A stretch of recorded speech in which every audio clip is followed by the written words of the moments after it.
Hello everyone, welcome to From the Star Wars Home Video Library. I'm your host Nathan P. Butler. This time, we circle back to actually the place we saw in our last episode, Spain, along with Australia, for a documentary that is of interest to Star Wars fans that, for whatever reason, hasn't had a physical release in the US. And I gotta say, tracking down physical releases of this is kind of a pain, so if you want to just watch the documentary we're going to talk about here, just go on something like Amazon Prime or Amazon Video and watch it on there. I know it's available for purchase through that service, so you can watch it without having to hunt down a physical copy and wonder whether your player is going to be able to play it or not. And it's not a super controversial documentary. I wouldn't call it controversial in the sense that it's going to say some stuff that's going to be like, whoa, man, or anything like that. So much as it's controversial in the sense that it's kind of like the other side of the story of something that has been a controversy within Star Wars fandom, where Lucasfilm is, in many people's eyes, including the filmmakers here, believed to have done wrong by a member of what you might think of as the Star Wars family. And that individual in question is Dave Prowse. That is the Dave Prowse who was inside the Vader armor throughout the original trilogy, who, at least during the original filming of the first film, is said, at least, to have believed it was going to be his voice for Vader. And that he was shocked when it turned out that Lucas decided to go with James Earl Jones to give it a different tone. He is also said to have gotten screwed by the fact that while he was filming Vader stuff in the Vader suit for Return of the Jedi, and presumably had gotten over the whole issue of James Earl Jones being the voice instead of him because he came back for 2 more films, he was kind of screwed over again because on another soundstage at the same time, without his knowledge, Sebastian Shaw was being filmed as Vader without the helmet in his death scene. Something that Prowse expected to be able to be the one to do when it came to Vader removing the helmet. Although, apparently Lucas wanted somebody who looked older, and Prowse didn't fit the bill at that time. So, along with those controversies, those sort of moments of him being seen as being screwed over from a creative standpoint, even though Lucas had his reasons for doing what he did, you also, on top of that, have the instances where it was believed that he spoiled things from the films. For instance, the idea that he, in an interview, suggested the possibility, before the script even existed for The Empire Strikes Back, suggested the possibility that maybe Vader could be Luke's father or something, which turned out to be true, which apparently royally pissed off Lucasfilm at the idea that he would have spoiled it. Although, again, at the time he gave the interview, I don't believe it had actually been put into print or anything that he would have seen. And it's a little bit ironic, hypocritical, asinine, BS for Lucasfilm to be griping about how, hey, the movie's not even out yet and you just spoiled that big reveal when the novelization by Donald F. Glut of The Empire Strikes Back had been released about a month prior to the film. Anybody who read the book already knew the big twist. So, yeah, it's kind of one of those things with Star Wars. Up until recent films, you would constantly have the novelizations before the films, which basically spoiled everything. It was really a question of whether or not what you saw on film was going to match exactly to the book, or in what ways would they differ, as opposed to it being the big surprises, still being surprises. So that said, he's kind of been a controversial figure. There's been some bickering back and forth with Lucasfilm to the point where he has not been invited, or had not up to this point been invited, to official Star Wars Celebration conventions. He's done all kinds of Star Wars-related sci-fi conventions, appearing as himself and signing stuff and everything, but not official Star Wars conventions up to this point. So enter this guy named Marcos Cabota, if I'm saying his name correctly, Marcos. What he wanted to do was right some wrongs here and tell Dave Prowse's side of the story. So he does this entire documentary about Dave Prowse, with the through line, in theory, being that he's building up to offering Dave Prowse the chance to right the wrong of actually restaging and refilming the, tell your sister you were right about me, etc., Sebastian Shaw, Vader without the helmet scene, with Prowse now back in the role.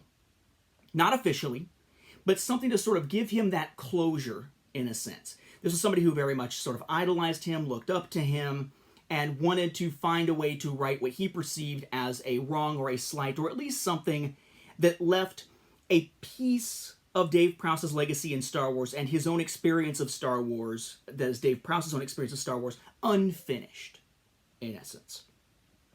So he winds up with this entire documentary that's about Prowse's experience with Star Wars, the controversies about, the leaked information, and the change of voice, and Sebastian Shaw, and all that kind of stuff, leading up to this person then offering the opportunity. Now, the documentary itself is something that is aptly named. We'll get into how it pans out in a moment. The documentary is entitled, I Am Your Father, right? I Am Your Father. You know the movies, you know the villain, now meet the man, I Am Your Father. And you can find this again on Amazon Video, but you can find it for purchase in different regions and different formats.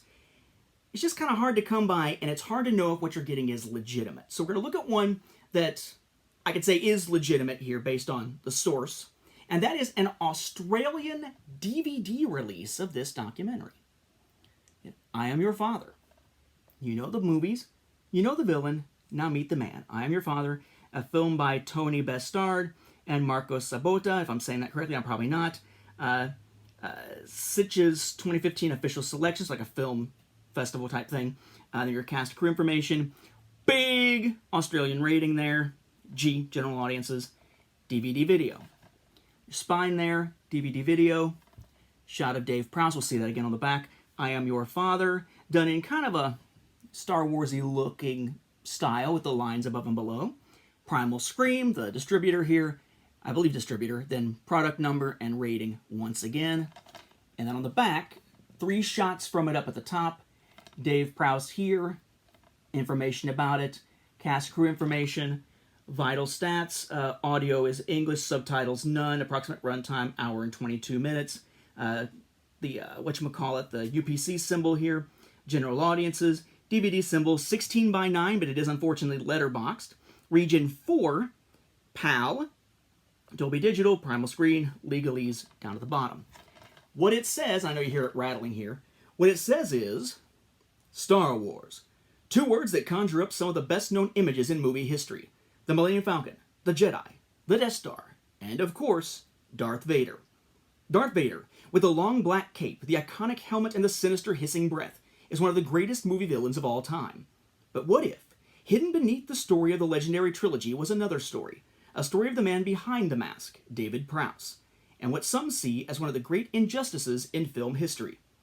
Traveling to Croydon, South London, a talented young filmmaker, if he does say so himself, I guess, and a group of enthusiastic fans are on a mission to hunt down the elderly Prowse and persuade him to reshoot a single sequence, a sequence that would have given Prowse the recognition many believe should have been his by right. Along the way, they will explore the reasons why the relationship between Prowse and Lucasfilm became so strained, what caused this pivotal scene to be shot the way it was, and above all, to try to persuade Prowse to become Vader one last time.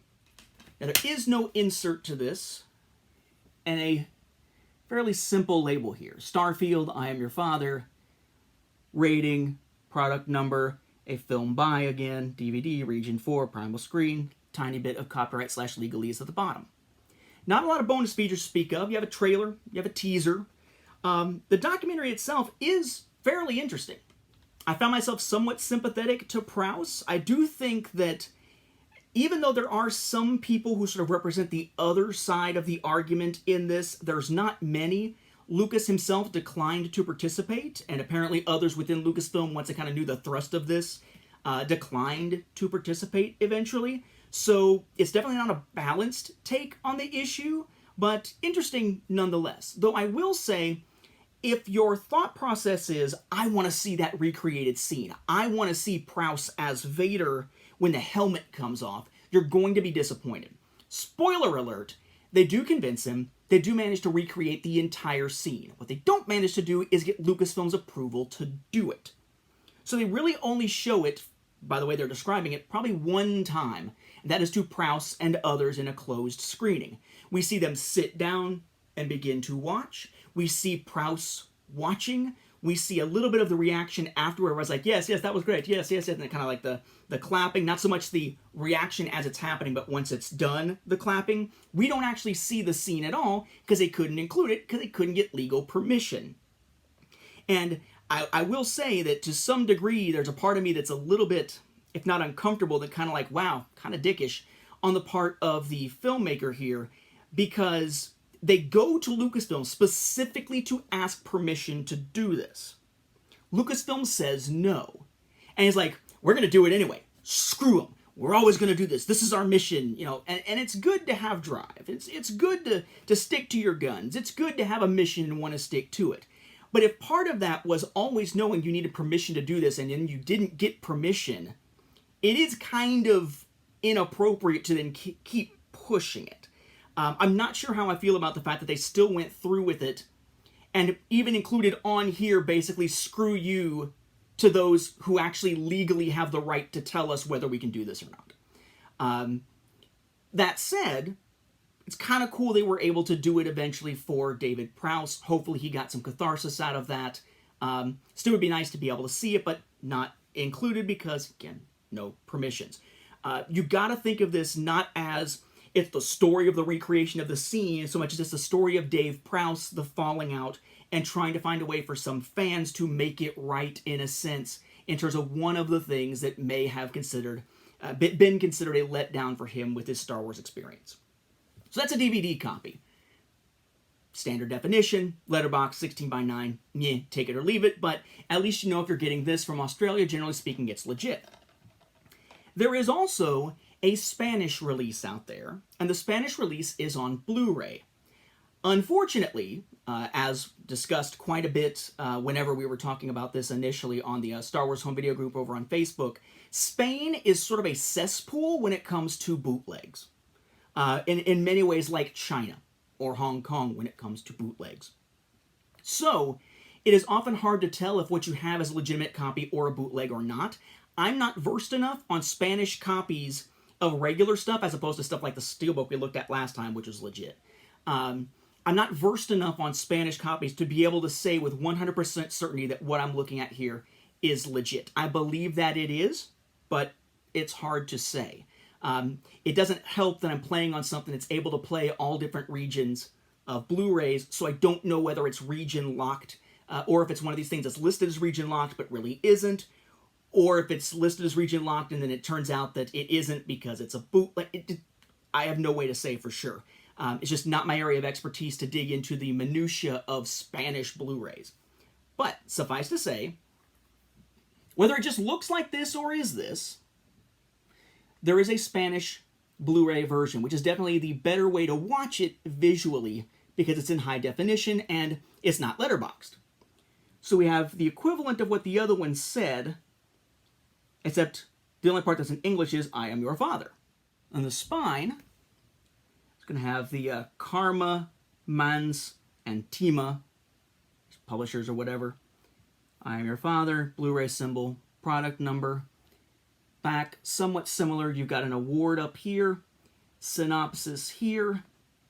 I am your father, quick shot of him alongside that same profile type picture, and then your specifics with the company names, your legalese, and your UPC. What gives me pause here is that it does say Blu-ray, full HD, copy protection, etc., etc., etc., DTS HD Master Audio, 16:9. Then in that side, listed as Region B. Most Blu-rays these days, and Blu-ray 3D discs, they're designed to play in any player because they show that ABC symbol that we've seen so often, like last time with those solo steelbooks that we looked at. In this case, it is theoretically region locked, or at least it says so, though these days you will often find Blu-rays that are listed as region locked that are not.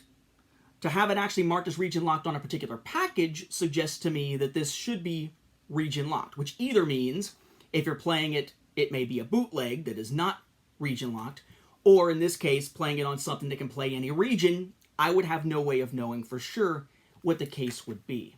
So again, take it with a grain of salt. I believe this is a legit copy, but if it's not, the legit copies look like this. Starfield, I Am Your Father, 16:9 DTS, Master Audio, Region B, Karma Films, TEMA or TEMA, Blu-ray, legalese.